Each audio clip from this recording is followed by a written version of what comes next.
Frustrated by the Windows Update Provisioning Service 2 DLL software error message? I'm Sophie Chen, a Windows architecture specialist, and I'm here to implement a permanent fix for your Windows environment.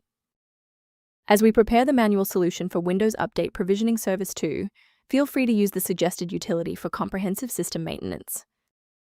This is the Windows Update Provisioning Service 2, the Windows Update Proxy Stub v2 library. It manages the localized communication between the update agent and the system services. Corruption in this file is a primary cause of Windows Update error 0x804054 loops, as the OS cannot resolve the update interface in the registry. Knowing the file's purpose is helpful, but now we need to physically restore it. This problem affects a core Windows DLL. Start command prompt with administrator rights and run sfc/scannow so Windows can verify and restore system files such as Windows Update Provisioning Service 2. Should the reinstallation fall short, the next step in our protocol is to validate the integrity of your system's startup environment. A standard restart allows the Windows bootloader to rescan your system directories and potentially recognize an unregistered Windows Update Provisioning Service 2 component. Before you go, bookmark this video or click the like button. This ensures the video stays in your library so you can finish the final steps as soon as you're back at your desktop.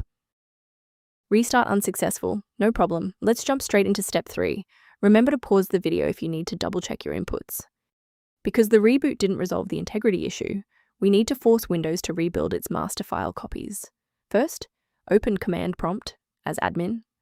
Second, you're going to type DISM /online//cleanup image /restore health, then hit enter.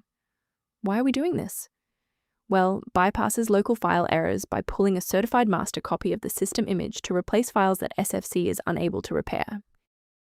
Before you finalize your changes, I need to emphasize the importance of using trusted sources. Replacing Windows Update Provisioning Service 2 without a proper engineering protocol can lead to DLL hell, where multiple versions of the file conflict and paralyze your OS. To help keep your environment stable and prevent recurring errors, consider an automated maintenance utility for your system.